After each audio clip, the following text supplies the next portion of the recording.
अब हम chapter 2 forms of business organisation study करेंगे। 5 फॉर्म्स होती हैं ऑर्गेनाइजेशंस की, और भी होती हैं बट हमारे सिलेबस में 5 ही हैं। इन 5 को हम स्टडी करने वाले हैं। Sole proprietorship, joint Hindu family business, partnership, cooperative society और जॉइंट स्टॉक कंपनी। आज हम स्टडी करेंगे इस लेसन में सोल प्रोप्राइटरशिप।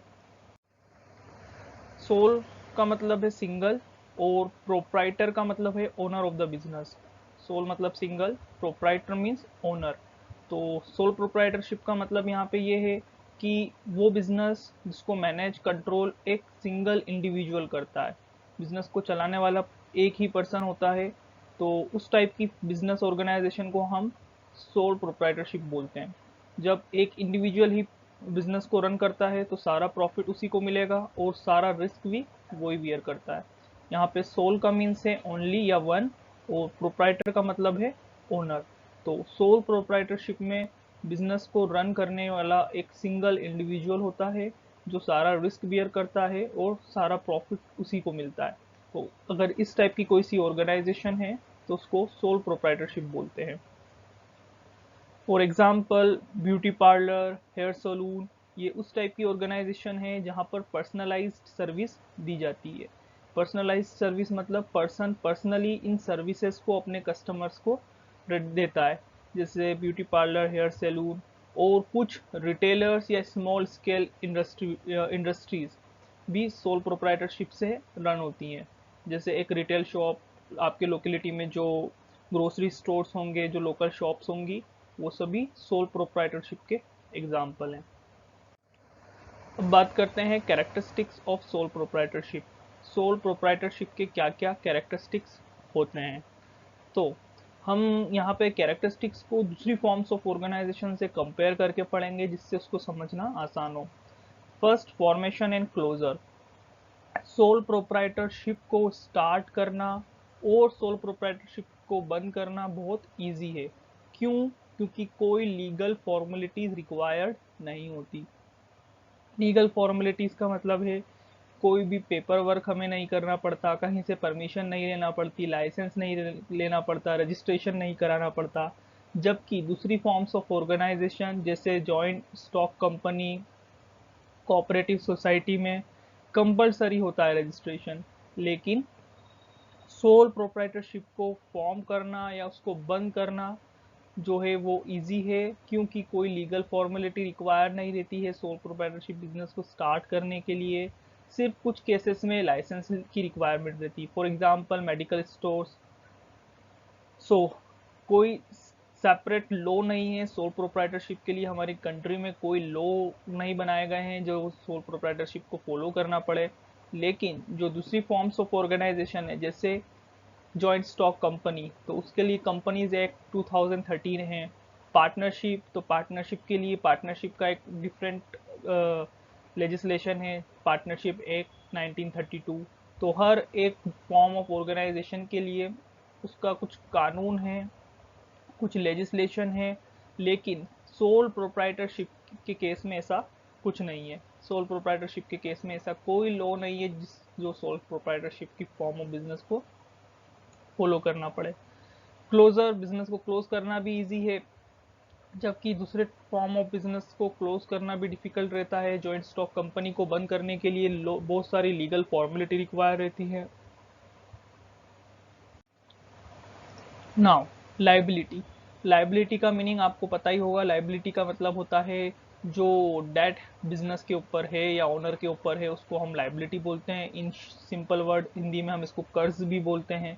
तो सोल प्रोप्राइटरशिप की अनलिमिटेड लाइबिलिटी होती है।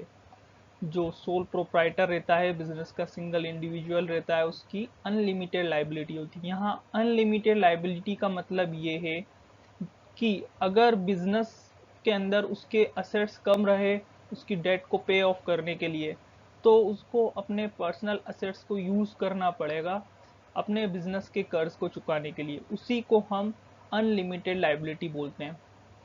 सपोज एक बिजनेसमैन है, उसके बिजनेस के सभी असेट, सभी प्रॉपर्टी की वैल्यू 1 लाख है, बट उसकी जो डेट है वो हो गई 1,50,000। मतलब 1 लाख रुपए की प्रॉपर्टी है पर उसके ऊपर कर्ज हो गया 1,50,000 रुपए का। अब उसको ये 1 लाख रुपए का कर्ज चुकाने के लिए उसने अपने सारे एसेट्स बेच दिए, बिजनेस बंद कर दिया, अब भी 50,000 रुपये बाकी हैं। तो ये 50,000 रुपये उसको अपने पर्सनल, जो उसके निजी प्रॉपर्टी है, उसका घर, उसकी गाड़ी, या कुछ भी उसकी जो पर्सनल प्रॉपर्टी है, उसमें से पे करना पड़ेगा। तो सोल प्रोप्राइटरशिप की अनलिमिटेड लाइबिलिटी रहती है। अनलिमिटेड लाइबिलिटी का मतलब है बिजनेस डेट्स के लिए ये ओनर पर्सनली लाइबल रहता है। इसका मतलब है owner is personally responsible for the debt of business. Business के जो डेट है, बिजनेस के ऊपर जो कर्ज है, उसके लिए बिजनेस ओनर जो है वो पर्सनली लाइबल रहता है। जबकि दूसरी फॉर्म्स ऑफ ऑर्गेनाइजेशन में ऐसा नहीं होता है। फॉर एग्जाम्पल कंपनी, अगर आप कंपनी के शेयर्स खरीदते हो 5,000 और कंपनी डूब जाती है, तो आपको सिर्फ 5,000 रुपीज़ ही पे करना है, जितने शेयर्स आपने कंपनी के खरीदे। कंपनी आपके घर पे 5,000 से ज़्यादा पैसे मांगने नहीं आएगी, भली कंपनी के ऊपर और भी डेट हो। तो वहाँ पर लाइबिलिटी क्या रहती है, जॉइंट स्टॉक कंपनी में लाइबिलिटी जो है वो लिमिटेड रहती है। लेकिन एक sole proprietor form of business के अंदर लाइबिलिटी अनलिमिटेड रहती है। जो ओनर रहता है वो पर्सनली लाइबल रहता है बिजनेस की सभी डेट्स के लिए। लेकिन एक जॉइंट स्टॉक कंपनी में एक शेयर होल्डर, कंपनी के अंदर शेयर होल्डर ही कंपनी के ओनर होते हैं, तो शेयर होल्डर पर्सनली लाइबल नहीं रहता है, कंपनी की डेट्स के लिए। Now, sole risk bearer and profit recipient. तो सोल प्रोप्राइटरशिप में जो सिंगल इंडिविजुअल है, सब पूरा रिस्क वही बियर करता है, जो भी लॉस होगा वो सफ़र करता है, और वो प्रॉफिट विनर भी होता है। जो सारा प्रॉफिट है वो उसका इकलौता ओनर रहता है। बिजनेस के सभी रिस्क सोल प्रोप्राइटर बियर करता है, और अगर बिजनेस सक्सेसफुल होता है, प्रॉफिट अर्न करता है, तो सारा प्रॉफिट एक सिंगल इंडिविजुअल को मिलता है। जबकि दूसरी फॉर्म्स ऑफ ऑर्गेनाइजेशन में ऐसा नहीं होता है। पार्टनरशिप में एक से ज़्यादा पार्टनर्स होते हैं, और जॉइंट स्टॉक कंपनी बहुत सारे शेयर होल्डर्स होते हैं, और कोऑपरेटिव सोसाइटी में मेंबर्स होते हैं। तो दूसरी फॉर्म्स ऑफ ऑर्गेनाइजेशन में ऐसा नहीं होता है। Fourth, control. यहाँ पर सिंपली अंडरस्टूड है कि single individual sole proprietor business का ओनर है, तो बिजनेस पे उसका फुल कंट्रोल है। सारे डिसीजंस लेने की एब्सोल्यूट पावर एक उस सोल प्रोप्राइटर के पास है। वो जैसे चाहे वैसे डिसीजंस ले सकता है, अपने बिजनेस को जैसे चाहे वैसे रन कर सकता है। उसके डिसीजंस में कोई इंटरफेयर नहीं कर सकता। तो सोल प्रोप्राइटरशिप में सिंगल इंडिविजुअल को बिजनेस का फुल कंट्रोल मिलता है। लेकिन अगर हम इसको कंपेयर करें दूसरी फॉर्म्स ऑफ ऑर्गेनाइजेशन से, जैसे जॉइंट स्टॉक कंपनी से, तो जॉइंट स्टॉक कंपनी के अंदर डिसीजंस जो है वो बोर्ड ऑफ डायरेक्टर्स लेते हैं। बोर्ड ऑफ डायरेक्टर्स को इलेक्ट किया जाता है। और दूसरी फॉर्म्स ऑफ ऑर्गेनाइजेशन के अंदर भी जो डिसीजंस हैं, जैसे पार्टनरशिप में म्यूचुअल कंसेंट, सभी की रजामंदी से डिसीजंस लिए जाते हैं। लेकिन सोल प्रोप्राइटरशिप में ऐसा नहीं होता है।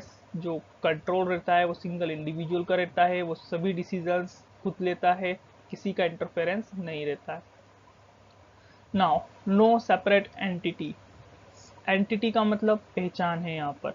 तो government, in the eyes of government और in the eyes of law, जो बिजनेस और बिजनेसमैन है उसके बीच में कोई सेपरेट एंटिटी नहीं होती है। दोनों को एक ही कंसीडर किया जाता है। जैसे सोल ट्रेडर, सोल प्रोप्राइटरशिप के अंदर जो बिजनेस और बिजनेसमैन दोनों को एक ही माना जाता है, और बिजनेस की एक्टिविटीज के लिए सिंगल इंडिविजुअल जो बिजनेस का ओनर है वो रिस्पॉन्सिबल होता है। तो सोल प्रोप्राइटरशिप में कोई सेपरेट एंटिटी नहीं होती। जबकि दूसरी फॉर्म्स ऑफ ऑर्गेनाइजेशन में सेपरेट एंटिटी होती है। जैसे for example Reliance and Mukesh Ambani. Reliance industries को अलग माना जाता है और मुकेश अंबानी को अलग माना जाता है। रिलायंस इंडस्ट्रीज के जो एक्ट हैं वो मुकेश अंबानी पे बाइंड नहीं होते। अगर रिलायंस इंडस्ट्री कुछ करती है जो अनलॉफुल है, तो उसके लिए मुकेश अंबानी रिस्पॉन्सिबल नहीं है। और मुकेश अंबानी अगर ऐसा कुछ करते हैं तो उसका इफेक्ट कंपनी पे नहीं पड़ेगा। लेकिन सोल प्रोप्राइटरशिप के अंदर ऐसा नहीं होता है। सोल प्रोप्राइटरशिप के अंदर जो सिंगल इंडिविजुअल है वो और उसका जो बिजनेस है उनको एक ही माना जाता है। जो बिजनेसमैन करता है उसकी पूरी बियरिंग उसके बिजनेस पे पड़ती है, बिजनेस को अफेक्ट करती है। जबकि दूसरी फॉर्म्स ऑफ ऑर्गेनाइजेशन में ऐसा नहीं होता। सपोज आप रिलायंस इंडस्ट्रीज के शेयर खरीदोगे और फिर आप सपोज कोई इलीगल काम करते हो, तो उसका इफेक्ट रिलायंस इंडस्ट्री पे नहीं पड़ेगा। लेकिन आपका जो पर्सनल बिजनेस है जिसके आप सोल ओनर हो, उस बिजनेस पे उसका इफेक्ट पड़ेगा। तो यहाँ पर सोल प्रोप्राइटरशिप के अंदर बिजनेस और बिजनेसमैन की कोई सेपरेट एंटिटी नहीं होती। इन द आइज ऑफ लॉ दोनों सेम होते हैं। लैक ऑफ बिजनेस कंटिन्यूटी, दूसरी फॉर्म्स ऑफ ऑर्गेनाइजेशन जो है वो बहुत कंटिन्यूस फॉर्म होती हैं। जैसे joint stock company. Joint stock company company जो है वो चलती रहती है, मेंबर्स जो है वो आते रहते हैं, डायरेक्टर्स चेंज होते रहते हैं, लेकिन कंपनी सालों साल चलती है। For example Tata industries. Tata industries को अभी 100 से भी ज़्यादा ईयर्स हो गए रन होते हुए। उसके ओनर्स चेंज होते रहे, डायरेक्टर्स चेंज होते रहे, मेंबर्स चेंज होते रहे, पर बिजनेस चलता रहा। लेकिन सोल प्रोप्राइटरशिप में बिजनेस की कंटिन्यूटी नहीं रहती। बिजनेस बहुत जल्दी बंद हो जाता है। अगर ओनर की डेथ हो जाए, या ओनर इंसान हो जाए, पागल हो जाए, या उसको जेल हो जाए, या वो फिजिकल एलिमेंट हो जाए, मतलब फिजिकली वो बिजनेस रन नहीं कर पाए, फिजिकली डिसेबल हो जाए, या वो बैंक हो जाए। बैंक का मतलब है कि अपनी डेट को पे ना कर पाए। जो बिजनेस के ऊपर कर्ज है या ओनर के ऊपर कर्ज है, अगर वो कर्ज नहीं चुका पाता है, तो उस पर्सन को हम बैंक बोलते हैं, और इसी सिचुएशन को बैंक बोलते हैं।